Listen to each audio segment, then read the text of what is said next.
ವೈಜ್ಞಾನಿಕವಾಗಿ ಕಸ ವಿಂಗಡಣೆ ಕಡ್ಡಾಯ, ನಿಯಮ ಉಲ್ಲಂಘಿಸಿದರೆ ಭಾರೀ ದಂಡ. ಶಿವಕುಮಾರ ಎಸ್.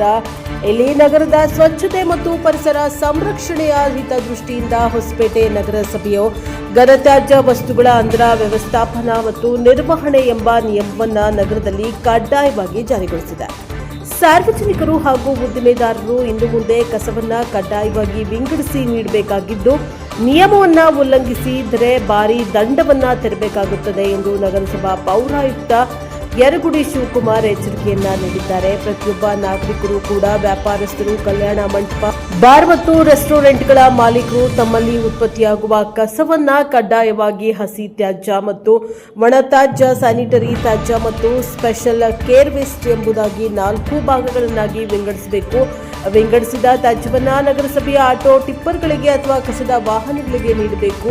ಘನತ್ಯಾಜ್ಯ ವಸ್ತುಗಳ ವ್ಯವಸ್ಥಾಪನೆ ಮತ್ತು ನಿರ್ವಹಣೆಯ ನಿಯಮಗಳು 2026ರ ಪ್ರಕಾರ ಹೇಗಿದೆಯೋ ಹಾಗೆಯೇ ಮೂಲದಲ್ಲಿಯೇ ಕಸ ವಿಂಗಡಿಸದೆ ನಿರ್ಲಕ್ಷ್ಯ ವಹಿಸುವವರ ವಿರುದ್ಧ ದಂಡವನ್ನು ವಿಧಿಸಲಾಗುತ್ತಂತೆ. ಇಲ್ಲಿ ಜಿಲ್ಲೆಯನ್ನ ಸುಂದರ ಮತ್ತು ಸ್ವಚ್ಛ ನಗರವಾಗಿಸಲು ಸಾರ್ವಜನಿಕರು ಹಾಗೂ ಬೃಹತ್ ತ್ಯಾಜ್ಯ ಉತ್ಪಾದಕರು ನಗರಸಭೆಯೊಂದಿಗೆ ಕೈಜೋಡಿಸಬೇಕು. ಕಸ ವಿಂಗಡಣೆಯನ್ನು ಕಡ್ಡಾಯವಾಗಿ ಪಾಲಿಸಬೇಕು ಎಂದು ಪೌರಾಯುಕ್ತ ಯರಗುಡಿ ಶಿವಕುಮಾರ್ ಅವರು ತಿಳಿಸಿದ್ದಾರೆ. ಬ್ಯೂರೋ ರಿಪೋರ್ಟ್, ಪ್ರಜಾಪ್ರಭುತ್ವ ಟಿವಿ, ಹೊಸಪೇಟೆ. ಪ್ರತಿ ದಿವಸ ಬೆಳಗ್ಗೆ ಕಸದ ಗಾಡಿಗಳು ತಮ್ಮ ಮನೆಗೆ ಬಂದಾಗ ಎಲ್ಲರೂ ಕೂಡ ಕಸದ ಗಾಡಿಯಲ್ಲೇ ನೀಡಬೇಕಂತೇಳಿ ಈ ಮೂಲಕ ವಿನಂತಿ ಮಾಡ್ತಾ ಇದ್ದೇನೆ.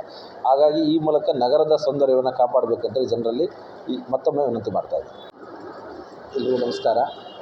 ನನ್ನ ಹೆಸರು ಶಿವಕುಮಾರ್, ನಗರಸಭೆ ಪೌರಾಯುಕ್ತರು, ಹೊಸಪೇಟೆ.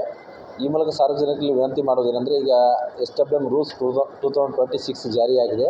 ಏಪ್ರಿಲ್ 1ರಿಂದ ಜಾರಿಯಾಗಿದೆ. ಎಲ್ಲ ಜನರು ಕೂಡ ಹಸಿ ಕಸ, ಒಣ ಕಸ ಮತ್ತು ಸ್ಯಾನಿಟರಿ ವೇಸ್ಟು ಮತ್ತು ಸ್ಪೆಷಲ್ ಕೇರ್ ವೇಸ್ಟ್ ಅಂತೇಳಿ 4 ರೀತಿಯಲ್ಲಿ ಕಸವನ್ನು ಸೆಗ್ರಿಗೇಷನ್ ಮಾಡಿ ಜನರು ನೀಡಬೇಕು. ನೀಡಿದಂಥದ್ದನ್ನು ನಾವು ತಗೊಂಡೋಗಿ ಅದರನ್ನ ರೀಸೈಕಲ್ ಮಾಡೋದು, ರೀಯೂಸ್ ಮಾಡಲಿಕ್ಕೆ ಅನುಕೂಲ ಆಗುತ್ತೆ. ಹಾಗಾಗಿ ಸಾರ್ವಜನಿಕರೆಲ್ಲರೂ ಕೂಡ ಕಸವನ್ನು 4 ರೀತಿಯಲ್ಲಿ ವಿಂಗಡಿಸಿ ಕೊಡಬೇಕಂತೇಳಿ ಈ ಮೂಲಕ ಸಾರ್ವಜನಿಕರಲ್ಲಿ ವಿನಂತಿ ಮಾಡ್ತಾ ಇದ್ದೇನೆ.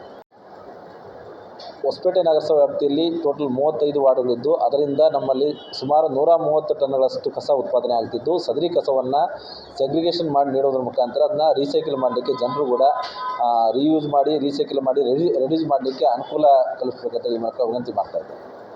ಸಾರ್ವಜನಿಕರು ಎಲ್ಲೆಂದರಲ್ಲೇ ಕಸವನ್ನು ಬೀಸಾಡೋದ್ರ ಮೂಲಕ ಇದರಿಂದ ಜನರಿಗೆ ಆರೋಗ್ಯಕ್ಕೆ ತುಂಬ ತೊಂದರೆ ಉಂಟಾಗುತ್ತೆ. ಹಾಗಾಗಿ ಮತ್ತು ನಗರದ ಶುಚಿತ್ವಕ್ಕೆ ಮತ್ತು ಸೌಂದರ್ಯಕ್ಕೆ ಧಕ್ಕೆ ಉಂಟಾಗ್ತಿರ್ತದೆ.